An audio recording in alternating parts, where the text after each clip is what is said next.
Journalist Sai గారు మన సబ్స్క్రైబర్స్కి అందరికీ తెలిసే ఉంటుంది. అయితే సాయి గారిని మనం చాలా రోజుల నుంచి మేము అబ్జర్వ్ చేస్తూనే ఉన్నాం. అయితే ఆయన చాలా మంచి జర్నలిస్ట్ అని అందరూ అంటున్నారు. సరే, దానికి మనం ఎవరూ తప్పు పట్టడం లేదు. అయితే జర్నలిస్ట్ సాయి గారిది ఒక వీడియో చూసాం.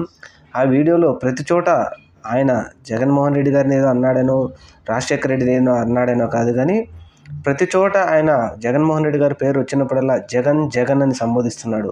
అదే చంద్రబాబు గారు పేరు వచ్చినప్పుడు మాత్రం చంద్రబాబు గారు, చంద్రబాబు నాయుడు గారు అని అంటున్నారు.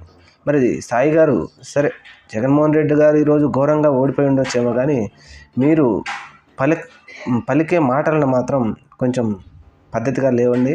ఈ వీడియో కనుక మీరు చూస్తే మీరు కూడా జగన్ గారు అనండి, జగన్మోహన్ రెడ్డి గారు అనండి. అంతేగాని చంద్రబాబు నాయుడు గారిని చంద్రబాబు నాయుడు గారు అనేసి జగన్ గారు పద్ధతి మార్చుకోండి అంటే మాత్రం ఇదేం